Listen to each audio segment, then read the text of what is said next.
योग माया बड़ी विलक्षण, विचित्र और अलौकिक है। आपका जैसा भी भाव वैसे आपको भगवान दिखाई दे, पक्का मानिए। आप स्त्री भाव से देख रहे हैं तो भगवान आपको स्त्री रूप में आपके पास है, पुत्र भाव से पुत्र रूप में आप जान नहीं पा रहे, वही है, दूसरा नहीं है। हजारों बार बता चुके हैं कि ना मानने और ना जानने पर भी आपके हृदय में सत्ता उन्हीं की है। जिस दिन वो भगवान अंतर ध्यान हो जाते, प्यारे पुत्र, प्यारी पत्नी, प्यारे सुहृद मित्र आदि को आप चिता में जला देते हैं, तो था ना आपके हृदय में आदर, पर आप अनजाने से भी भगवान का ही आदर करते हो। अगर जान करके आदर कर लो तो तुम मुक्त हो जाओ इस दुख से, इस प्रपंच से। श्री भगवान कहते हैं कि मेरे अज अविनाशी स्वरूप को ये मूढ़ लोग नहीं जानते हैं, केवल वही जान सकता है जो मेरा आश्रय लेकर के मेरे को पुकारता रहता। भजन का मतलब तब पुकारना, भगवत चिंतन करना। वेदाहम शमतीतानि वर्तमानानि चार्जुन भविष्याणि च भूतानि माम तु वेद न कश्चन। हे अर्जुन, जो प्राणी भूतकाल में हो चुके हैं तथा जो वर्तमान में है और जो भविष्य में है, उन सब प्राणियों को मैं जान रहा हूं। जैसे आंवला ऐसे रख लो तो चारों तरफ से देख सकते हो, ऐसे भगवान अनंत ब्रह्मांडों को, जीवों को एक साथ देख रहे हैं। यही भगवान की भगवत्ता है, एक साथ देख रहे हैं। कोई भी जीव ऐसा नहीं है जिसको भगवान का दुलार नहीं मिल रहा हो, कहीं भी हो, अनंत ब्रह्मांड सबके लिए जो आवश्यक हो भेज रहे हैं। कोई भूखा नहीं रह सकता। एक बार वीर शिवाजी समर्थ गुरु श्री रामदास स्वामी जी के पास गए और कहा कि स्वामी जी अकाल पड़ा हुआ है, तो हमने सारा का सारा खजाना खोल दिया और सबको पवाया। तो गुरु बड़े कृपा सिंधु थे, उन्होंने देखा कि इनके हृदय में एक गर्व का अंकुरण हो रहा है कि मैं भरण पोषण किया सबका अकाल में। तो उन्होंने कहा कि शिवू यह थोड़ा उठाओ, आओ चलो हमारे साथ। एक बड़ा पत्थर का, इसे तोड़ो। मारा, जेवी तोड़ा, हटाया तो नीचे मिट्टी में दबा हुआ स्वस्थ मेढक एक ऐसा। बोले इसको किसने दिया? देखो ना कितना स्वस्थ है, पुष्ट है, इसको कौन आहार दे रहा है, इसको कौन प्राण पोषण कर रहा है? बोले भगवान। तो बोले तुम कैसे दाता बन गए? संपत्ति तो सब भगवान की है, भगवान ही सबका, ये अहम मत करो कि तुम पोषण करते हो। नहीं, छोटी सी वृत्ति को भी गुरुदेव बर्दाश्त नहीं करते। जो गुरु शरणागत होता है वो उनकी बात समझता है, अन्यथा वो अपनी मनमानी वृत्ति को ही आदर देता है, गुरु की आज्ञा वृत्ति को नहीं देता। छोटा सा भी अभिमान का कण अपने जनों में गुरुदेव को बर्दाश्त नहीं होगा, क्योंकि यही भगवत प्राप्ति में बाधा बन जाएगा। कितने जीव चराचर जगत में, देखो हमारे भगवान की भगवत्ता, सबको देख रहे हैं, सबको व्यवस्था दे रहे हैं, सब कुछ देख रहे हैं। 3 प्रकार की लीला हो रही, कहीं पालन लीला, कहीं सृजन लीला, कहीं विनाश लीला, उन्हीं के द्वारा हो रही, वही देख रहे हैं, वही कर रहे हैं। अगर ये बात तुम्हारी समझ में आ जाए तो अभी भगवान की शरण हो जाओ, पर अहम के कारण ये बात समझ में नहीं आती। जो भूतकाल में हो चुके हैं, वर्तमान में हैं, जो भविष्य में होंगे, सबका प्रभु वर्तमान की तरह देख रहे हैं, दर्शन कर रहे हैं। परंतु मुझे मेरे भक्त के सिवा कोई नहीं जानता है। भक्त के सिवा कश्यन, कोई भक्त बिरला, वही केवल भगवान को भगवान सबको देख रहे हैं, भगवान की दृष्टि सब पे है। अगर ये बात आपकी समझ में आ जाए तो अभी आनंद आने लगेगा। मैं भगवान की दृष्टि हूं, बस आज हमें सत्संग से बात मिली कि मैं भगवान की दृष्टि हूं, मुझे वो देख रहे हैं, बढ़िया बन गया। अब आप पाप कैसे करोगे? क्योंकि भगवान की दृष्टि में भगवान आपको देख रहे हैं। डरो, किसी गवाही की जरूरत नहीं, वो देख रहे हैं। तो आप भय क्यों कर रहे हो? आपको भगवान देख रहे हैं, आपको डरना नहीं। फिर आप कामना क्यों कर रहे हो? भगवान आपको देख रहे हैं, जो चाहिए उस समय से दे देंगे, आप निश्चिंत रहिए। अगर आप अहम करोगे तो दुख भोगोगे, आश्रित रहोगे तो सब अपने आप निर्वाह हो जाएगा। एक आदमी ट्रेन के डिब्बे में बैठे ऐसे ऐसे दौड़ रहा था। लेकिन पूछा भाई क्यों दौड़ रहे? बोले अमुक स्टेशन जाना है। तू बैठ जा, गाड़ी चल रही है, ट्रेन चल रही, तू बैठ जा। ऐसी त्रिगुणात्मिका माया की ट्रेन चल रही, पूरे विश्व का विश्वंबर भरण पोषण कर रहे हैं, तू तो बैठ जा भगवद आश्रय लेकर के। तू काहे को दौड़ा घूम रहा है? लेकिन ये अहंकार के कारण भटकता रहता है। भूत, वर्तमान और भविष्य काल, ये तीन विशेषण देकर भगवान कह रहे हैं कि मैं सबको देखता रहता हूं, जो हो गए, जो हैं, जो होंगे। भूत के प्राणी, भविष्य के प्राणी अथवा वर्तमान के प्राणी सभी भगवान की दृष्टि में वर्तमान की तरह ही है। ये भूत, भविष्य, वर्तमान काल केवल हम लोगों की दृष्टि में भेद है, भगवान की दृष्टि में नहीं। हो चुका, होगा, हो रहा है। भगवान की दृष्टि में सब हो रहा है, पीछे का भी, अब का भी, सब सामने चल रही सीन। हमारे हृदय में विश्वास हो जाए प्रभु हमें देख रहे हैं। अभी तो हमें ये नहीं पता कि हम भजन कर रहे हैं, भगवान पता नहीं जान रहे हैं कि नहीं जान रहे हैं। अभी भक्ति में रंग आ जाए, अगर ये बात समझ में आ जाए कि प्रभु देख रहे हैं। देखो, जब हमारे गुरुजन बैठकर सुनते हैं और जब गाने को अवसर मिलता है तो ज्यादा उत्साह होता है कि बैठे सुन रहे हैं।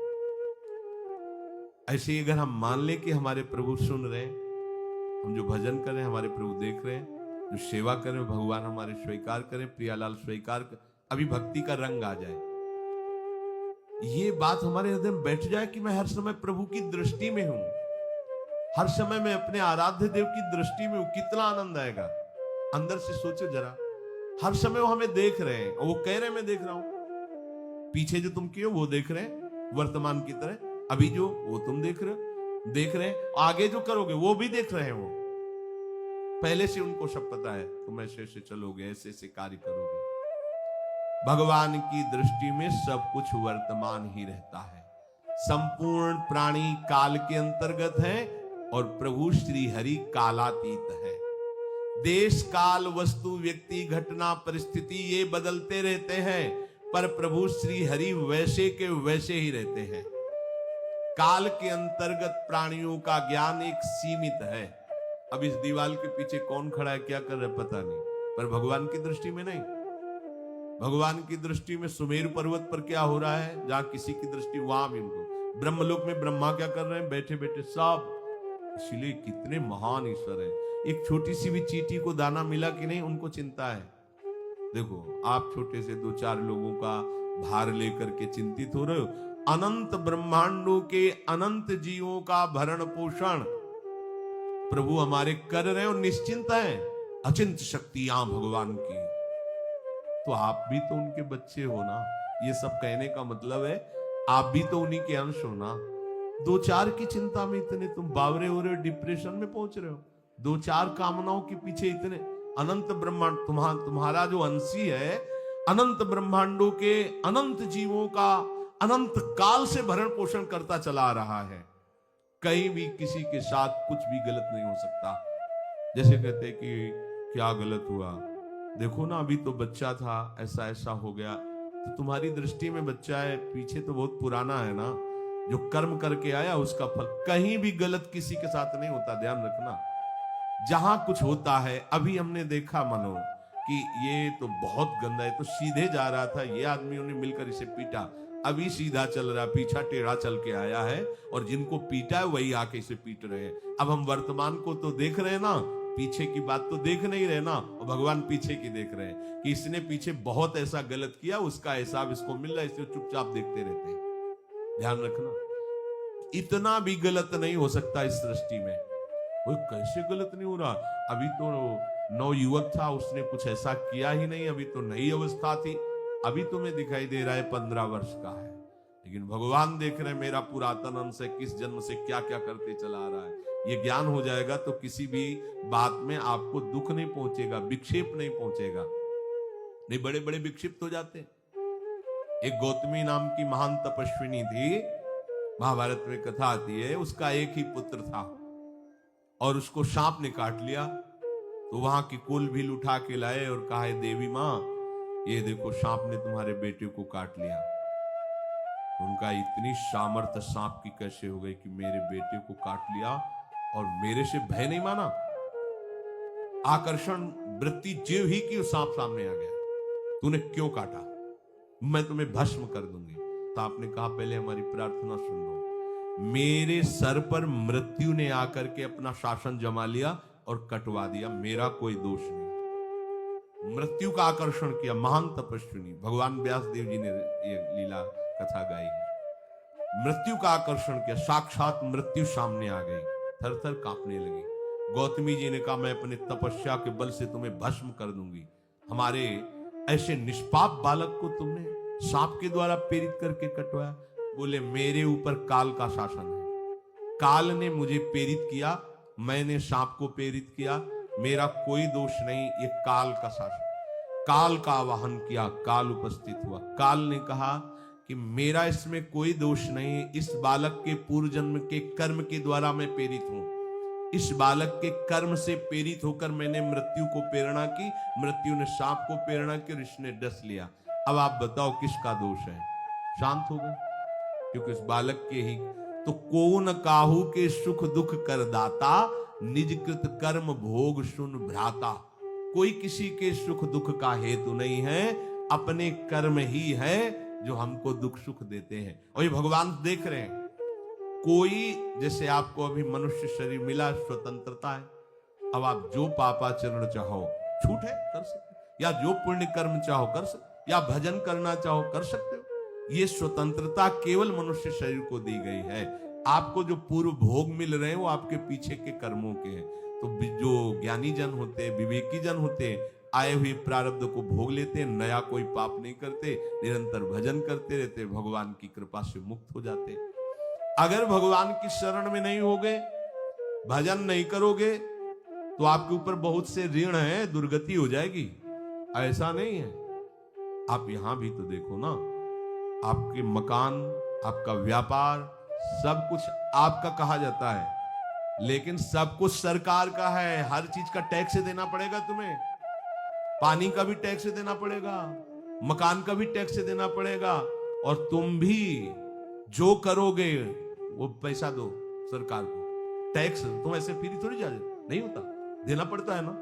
आप मान लो नौकरी कर रहे हो कि हवाई नौकरी करे, तो उसमें सरकारी टैक्स कटेगा आपका, क्योंकि आप सरकारी आदमी हो, भारत देश के वासी हो। ऐसे ही ये टैक्स लगे हुए सरकारी भी, मातृ ऋण, पितृ ऋण, ऋषि ऋण, ये टैक्स है। ऐसा नहीं कि तुम कमाओ खाओ और इसके बाद मर के जाओ स्वर्ग मिलेगा। टैक्स चुकाओ। ये मनुष्य शरीर मिला, इन ऋणों से मुक्त हो। अगर नहीं हुए तो भी तुम्हें दुर्गति होगी। आप देखो, जब कभी ऐसी सूचना मिलती कि अमुक आदमी का अमुक धन पकड़ा गया, तो इनाम दिया जाता है क्या कि इतना कमा लिया? सजा दी जाती है, तुमने टैक्स की चोरी की। अगर चोरी नहीं की, मेहनत से कमाया या व्यापार से कमाया, दिया नहीं सरकार को, हाँ दिया नहीं, इसीलिए तुम्हें टैक्स की चोरी का दंड मिलेगा, सारा धन अपहृत हो जाएगा, तुम्हारी निंदा होगी, तुम्हें सजा मिलेगी। बोलो मिलती है नहीं? ऐसे ही ये लड़का, बच्चा, पत्नी, पुत्र, परिवार जो भी है, ये सब श्री भगवान का तुम्हें टैक्स देना है। क्या टैक्स देना है? भगवान की शरण होकर उनका सुमिरन करो, सारे ऋणों से वो मुक्त कर देंगे। एकादशी स्कंद में कहा है, मेरा भजन करने वाले का कोई ऋण नहीं रह जाता। और नहीं तो महाभारत में ही प्रसंग आता है, एक जरत कारु नाम के ब्रह्म ऋषि थे। ऋषि और भक्त में बड़ा अंतर होता है। वो तपस्या प्रधान, जैसे दुर्वासा ऋषि तपस्या प्रधान थे, वो बाल ब्रह्मचारी और तपस्या से युक्त एक दिन भ्रमण कर रहे थे, तो आवाज आई, मेरी रक्षा करो, मेरी रक्षा करो।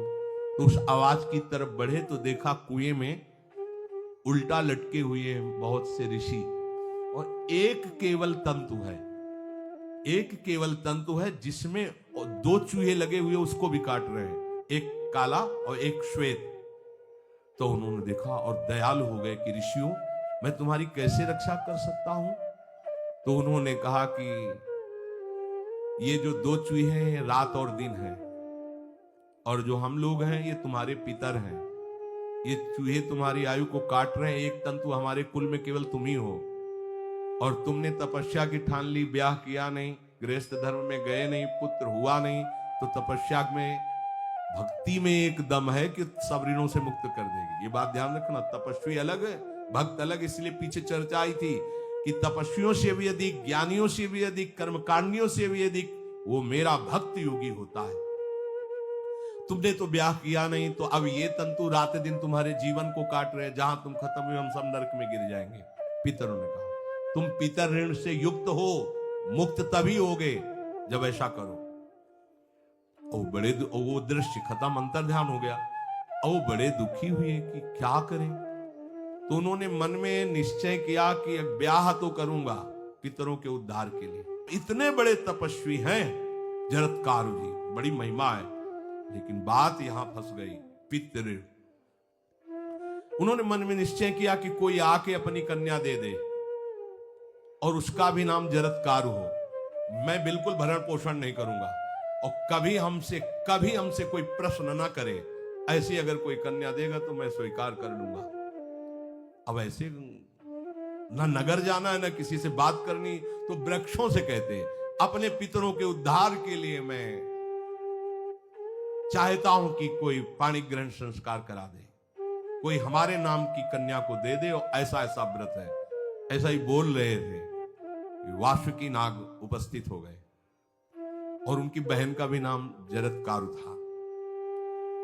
उन्होंने कहा सुनिए महाराज, मैं नागराज वासुकी हूं, सब देव रूप में, कोई ऐसे नहीं सांप वैसे वाले देव रूप। सुंदर कन्या जरत्कारु। बोले ये कन्या मैं आपको समर्पित करता हूं, हमारा सौभाग्य होगा आप जैसा महर्षि हमारी बहन का पति बने। इसका भी नाम जरत्कारु है, और आपकी जो इच्छा है कि मैं भरण पोषण नहीं करूंगा, तो मेरे पास संपूर्ण वैभव है, आप भी पधारिए, मैं आपका भी भरण पोषण करूंगा, अपनी बहन का भी। तीसरी बात, मेरी बहन इतनी शास्त्र सम्मत आराधना से युक्त है कि वो कभी आपसे प्रश्न ही नहीं करेगी, तो उनका स्वीकार है। प्रसन्न हुई, चले गए। काफी समय तक उनके महल में रहे। एक दिन जरत्कारु अपनी जरत्कारु पत्नी की गोद में सर रख कर ऐसे लेटे हुए थे, सो गए। वो शास्त्रज्ञ थी, संध्या का काल था। संध्या काल में निषेध है मैथुन करना, भोजन करना और स्वाध्याय करना, ये सब संध्या काल में बस भगवत स्मरण प्राण लोकवत। लेकिन हमारे यहाँ महारानी जी की संध्या आरती और संध्या भोग लगने के बाद, ये इसीलिए वृंदावन धाम इसका कहीं भी ये वेदान्न संन्यस्त, वेदों से भी ऊपर उठी हुई रसमयी रसोपासना है। प्रियालाल की महल है, ये जगत सिद्धांत नहीं है, ये जगदीश का भी सिद्धांत नहीं है, ये प्रेम सिद्धांत है। वृंदावन नित्य विहार रस है, इसलिए इसको बीच में बता देते हैं कहेंगे दूसरे को तो, और यहाँ शाम के तो भोग ही लगता है, गान बजान होता है, बकाया सिद्धांत है। आंख मूंद करके या तो गायत्री जप या जो गुरु मंत्र चुपचाप शांत भाव से जपे, ऐसा। अब वो इस चिंता में थे कि मेरे पति का धर्म जा रहा है और मैंने आज तक कुछ बोला नहीं अपने पति से। अगर बोलती हूं तो हो सकता है ये नाराज हो जाए और छोड़कर चले जाए। अगर मुझे छोड़ देते हैं और इनका धर्म बचता है तो ये ठीक बात रहेगी। कितनी विवेकवान है। अगर ये सोते रह गए और सूर्य अस्ताचल को चले गए तो इनका धर्म लोप हो जाएगा, ये मैं होने नहीं दूंगी। अपने पति का धर्म लोप नहीं होने। और वो उस समय भी केवल एक लंगोटी लगा के रहते थे, अस्थि मात्र हो रहे शरीर। वहां भी ऐसा नहीं कि दूल्हा बन करके सज, नहीं, वैसे ही केवल पितरों की तृप्ति के लिए उन्होंने बात स्वीकार की थी।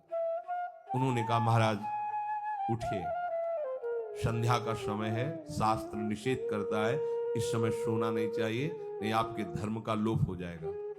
महाराज उठिए, सूर्य अस्ताचल को बस पहुंचने ही वाले हैं, उठिए। उठे एकदम लाल आंख करते हुए, तुमने हमें टोका कैसे, तुमने हमसे प्रश्न कैसे कर दिया, मैं अभी तुम्हारा त्याग करता हूं। बोले स्वीकार है, आपके धर्म का लोप ना हो। कहीं सूर्य अस्ताचल को चले गए, आपने अर्घ नहीं दिया तो जीवन भर की आपकी उपासना में कलंक लग जाएगा कि आपने संध्या काल में शयन करते हुए सूर्य आराधना नहीं की, आपके धर्म का लोप हो जाए। बड़ा सूक्ष्म धर्म का विषय। तो उनका सूर्य की ताकत कैसे कि मैं सोता रहूं और वो अस्ताचल को चले जाए, ऐसे महात्मा थे। का सूर्य की ताकत कैसे, भगवान व्यास देव जी ने लिखा है, किसी कहानी की बात नहीं। सूर्य की सामर्थ्य कैसे है कि मैं अर्घ ना दूं और वो अस्ताचल को चले जाएं, सूर्य तब तक रुके रहते जब तक मैं सोता रहता। पर तुमने टोक दिया, अब मैं चला। जब चले तो उन्होंने कहा हमारे गृहस्थ धर्म का जो फल होता है, आपके पाणी ग्रहण स्वीकार का जो फल होता है, उसको बिना दिए आप कैसे चले जा रहे हैं? तो उनका आस्ति वो है, चले गए। उसी से आस्तिक मुनि का प्रादुर्भाव हुआ और उन्होंने आगे बड़ा चरित्र है उनका, आस्ति, तो उसी से नाम रखा आस्तिक। आस्तिक उन्होंने जन्मेजय के यज्ञ को बंद किया। आप सोचो, एक पितर की तृप्ति के लिए उनको ये सब करना पड़ा। और श्री हरिशरणम और निरंतर भजन, तो मातृण, पितृण, देवऋण, ऋषि ऋण, सब ऋणों से उपासक मुक्त होकर के परम धाम को जाता है। एकमात्र भगवदास है। पर ये मूढ़ जन इस बात को नहीं जान पाते हैं। बिना कारण कृपा करने वाले प्रभु जीव को मनुष्य शरीर देते हैं। ये मनुष्य शरीर अंतिम शरीर है। अगर इसमें नहीं बना तो फिर चले जाओगे 84 लाख योनियों के चक्र में। इसी शरीर में अनंत जन्मों के संचित कर्म समुदाय का नाश करके भगवत प्राप्ति होती है या मोक्ष पद मिलता है। कौन सा प्राणी किस गति को जाएगा भगवान देखते हैं पर संकल्प नहीं करते। ध्यान रखना, क्योंकि आगे की भी देख रहे हैं। वो देख रहे हैं जो तुम कर रहे हो वैसे गति बनती चली जाएगी। भगवान संकल्प नहीं करते। भगवान तो एक बार संकल्प कर दिया, एको हम बहुश्यामा, उसी में बहुत रूपों में प्रकट हो गए। अब तुम्हें संकल्प करना है कि इस जन्म में मुझे भगवत प्राप्ति करनी है। जो संत शास्त्र सदगुरुदेव कह रहे हैं ऐसा करो ऐसा ना करो, यदि आप इस भावना को स्वीकार करके आराधना करेंगे तो निश्चित निश्चित भगवत प्राप्ति इसी जन्म में हो जाएगी। प्रभु केवल तुम्हें निमित्त बनाना चाहते हैं, कल्याण तो वही करेंगे। जैसे अर्जुन से कह रहे हैं भीष्म आदि द्रोण आदि मेरे द्वारा मारे जा चुके हैं, तुम केवल निमित्त मात्र भव शब्दसाची। ऐसे ही अय उपासक तू केवल निमित्त बन जा। जो शास्त्र सदगुरुदेव आज्ञा करते हैं वैसे ही तू चल दे अपने मन को मार के। केवल तू निमित्त बन जा। कल्याण या भगवत प्राप्ति या मोक्ष वो तो भगवत कृपा से होगी। पूरी उद्धार की सामग्री तेरे अंदर जागृत कर देंगे प्रभु। केवल तू निमित्त बन जा, मेरी कृपा तेरी सारी बात बना देगी। विश्वास करो, इस बात पर विश्वास करो। भगवान कह रहे हैं तुम निमित्त बन जाओ, जो आदेश कर रहे हैं वैसा पालन करो, काम तो सब मेरी कृपा कर देगी। जो ऐसे मनुष्य शरीर ऐसी कृपा प्राप्त होने पर भी भगवत प्राप्ति नहीं कर पाता, तो मयानुकूलेन नभस्वतेरितम पुमान भवाब्धिम न तरेत सा आत्मा। ऐसी मेरी कृपा का सहारा मिलने पर यदि वो भगवत प्राप्ति नहीं कर पाता तो बोले आत्महा है, वो आत्महत्यारा है, वो दुर्गति को प्राप्त होता है। मनुष्य के लिए खास बात है कि प्रभु ने कृपा करके तुम्हें जो सामर्थ्य दी है, जो समझ दी है, जो सामग्री दी है, उसका दुरुपयोग मत करो। केवल भगवत प्राप्ति के लिए चलो, केवल भगवत प्राप्ति के लिए। ये सबकी समझ में नहीं आएगा, बिल्कुल बात समझ ले। केवल भगवत प्राप्ति के, ये जो कहते हैं कि और हमारे धर्म का, ये सब फसाव है। आप गृहस्थ बने रहो, आप व्यापारी बने रहो, पर आप लक्ष्य रखो कि मुझे इस जन्म में भगवत प्राप्ति करनी है। आपका लक्ष्य दृढ़ होगा तो नाम जप चलता रहेगा, संसार का कोई विकार आपको परास्त नहीं करेगा। अगर आपने ऐसा अटल निश्चय कर लिया तो तुम्हें जो भगवत सामर्थ्य मिली उसका तुम दुरुपयोग नहीं करोगे। देख लो, अपने लोग बहुत बड़ी गलती करते हैं, जो आध्यात्मिक ऊर्जा शक्ति उसको विषयों में दुरुपयोग करके नष्ट कर रहे हैं। कहते हैं अब हमारा मन नहीं लगता, अब हमारा बड़ा शांति है, घबराहट है। क्यों शांति है, क्यों घबराहट है? जब तक तुम धर्म विरुद्ध नहीं करोगे तो अशांति नहीं हो सकती, भय नहीं लग सकता, विषाद नहीं हो सकता, क्लेश नहीं हो सकता। लिख लो ये बात। किसी को भी कभी भी भय महसूस हो रहा है, अशांति महसूस हो रही, घबराहट महसूस हो रही, आप भगवत प्रदत्त शक्ति का दुरुपयोग कर रहे हैं, समय का दुरुपयोग कर रहे हैं, सामग्री का दुरुपयोग कर रहे हैं, अर्थात कोई न कोई अधर्म आचरण कर रहे हैं। अब भी आपको उपाय बता देते हैं। यदि तुम्हारा मन जलन पैदा कर रहा है तो भगवान से हाथ जोड़ कर कहो कि हे नाथ, मेरे से अब तक जो गलतियां हुई हैं उन्हें क्षमा कर दो। आगे मैं गलती नहीं करूंगा, आपके बल से, आपके बल से। ये भी ध्यान रखो, आपके बल से, अपने बल से नहीं, आपके बल से। हे नाथ, ऐसा मुझे बल दो जिससे कभी मैं आपके और गुरुदेव के विपरीत न चलूं। अगर कोई हमसे गलती हो जाए तो मुझे तत्काल दंड दे देना, क्षमा मत करना। आगे ये बहुत बढ़िया बात है।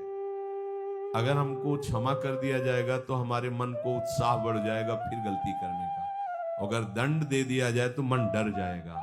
इसीलिए प्रार्थना में ये भी कहना चाहिए, पर हिम्मत नहीं पड़ेगी, क्योंकि मन को बहुत दुलार करते हैं ना, कि प्रभु मेरे से जो गलती हुई उसे मुझे दंड दे दो, मैं क्षमा नहीं चाहता। क्योंकि हम देखते हैं जब हम क्षमा कर देते हैं तो उसका उत्साह बढ़ जाता है मन का और गलत करने का। प्रभु इसे क्षमा मत करो, इसे दंड दो। एक बार इसकी भरपूर बेइज्जती होनी चाहिए। जब इसको सब देखेंगे, हाँ ये तो अपने आप ही मन सही रास्ते में आ जाएगा। प्रभु आप क्षमा कर देते और बात गुप्त रहती है तो इसको बढ़ावा और मिल जाता है और पापाचरण कर, क्योंकि ये दुष्ट है ना। अगर साधु हो तो बचत हो जाए कि देखो प्रभु ने इस गलती को छुपा दिया और कोई जाना भी नहीं और क्षमा भी कर दिया, अब मैं आगे से बिल्कुल नहीं करूंगा। ये दुष्ट है ना, ये ऐसा नहीं करता। क्षमा हो गई तो उसको लगता है आगे भी क्षमा हो जाएगी, चुपचाप चलो मनोरंजन करते हैं। नहीं प्रभु मुझे दंड दीजिए, जैसे कुंती जी कहती है मुझे विपत्ति दीजिए, ऐसे उत्तम भक्त वही है। हे नाथ, आज तक जो गलतियां हुई क्षमा कीजिए, आगे गलतियां नहीं होंगी, ये मैं आपके बल से कह रहा हूं। प्रभु यदि मेरे से चूक हो जाए तो आप क्षमा मत करना, मुझे दंड देना, जिससे मेरा सुधार हो जाए, मैं आपके अनुकूल चलने लगूं। मनुष्य की असमर्थ दो तरह से होती है। एक असमर्थ कि वो कर ही नहीं सकता, जैसे किसी से कहा जाए कि तुम ये मकान उठा करके वहां रख दो, तो कर ही नहीं सकता। ऐसी सामर्थ्य जो आप में करने के लिए भगवान कभी आदेश ही नहीं देंगे, ध्यान रखना। एक बात ध्यान दीजिए, कोई भी ऐसी भगवद आज्ञा या गुरु आज्ञा नहीं होती जो आप नहीं कर सकते। आप जो कर सकते हैं वही आज्ञा होती है।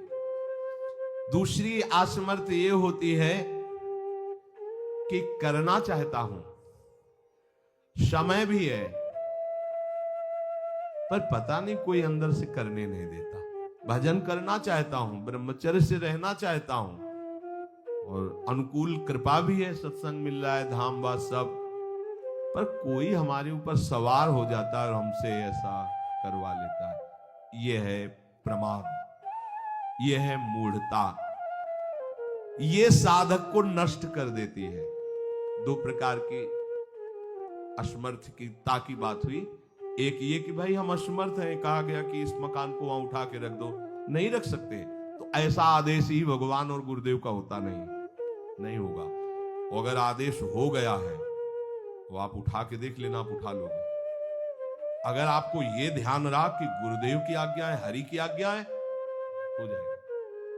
हम कई बार आपको कहा है, अंगद को ऐसे मसल दें, ऐसे वीर थे रावण की सभा में, पर राम प्रताप सुमिरपन रोपा।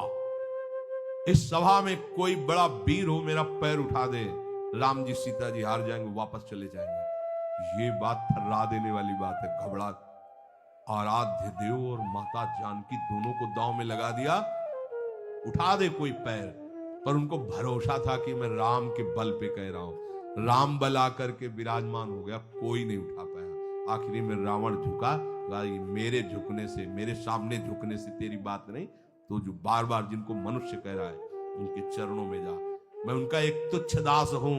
यदि आदेश हो जाए तो घूंसा से सबको मार करके तेरी पत्नियों को बंदी बनाकर और तुझे अभी राम जी के सामने डाल दूं। ये अंगद नहीं बोल रहे थे, ये राम प्रताप बोल रहा था। ऐसे ही यदि आपको आदेश कोई शास्त्र का या गुरु का है तो आप अक्षरशः समझ लीजिए उसमें उनका बल भी है, पर हम लोग उस बल का तिरस्कार कर देते हैं। थोड़ी सी मन की डालकर उसको हल्का किया तो वो बल वापस हो गया। सीधे जो बात मानी जाती है उसमें उनकी कृपा शक्ति होती है, और जो अपनी मन की लगा की जाती है वो साधन होता है। कृपा शक्ति और साधन में अंतर होता है। तो जो हम कर सकते हैं, आदेश है, हम करना भी चाहते हैं और नहीं करते हैं, इसका हमारे अंदर प्रमाद का राज्य है। प्रमाद, लोग कहते हैं कि पता नहीं कोई हमारे दिमाग में आके कर जाता है। हाँ, भूत आता है, भूत। अब ऐसे लोगों को बावरा कहते हैं, अब इनको ऐसी जगह पहुंच जाए जहां सही निर्णय नहीं होता, और ये कर देना वो कर देंगे। उनको लगता है कोई है, बोले है ऊपरी चक्कर है, अल्ले ऊपरी चक्कर हो, घूम रहे हो पागल बने, ऊपरी चक्कर कुछ नहीं, ऊपरी चक्कर नहीं, भीतरी चक्कर है। ये भीतर का तुम्हारा वासनात्मक प्रपंच ही तुम्हें नचा रहा है। विवेक का जागरण करो। किसी की अरे प्यारे तुम हरि के अंश हो। इस स्मशान में रात्रियां व्यतीत हुई, स्मशान में गंगा के किनारे भूतों के बीच में, कोई भी नहीं, कुछ नहीं। सीम की चाप सके को तासु बड़ रखवार रमापति जासु, अकेले, न युवक अवस्था, कोई साथ देने वाला नहीं, अंधेरा, कोई टार्च नहीं, कोई व्यवस्था नहीं, हर समय एक अपार आनंद, भगवदानंद। कोई भय छू सकता है? हर समय हरि की दृष्टि में आप रहते हैं। आप भी ये प्रमाद मत कीजिए।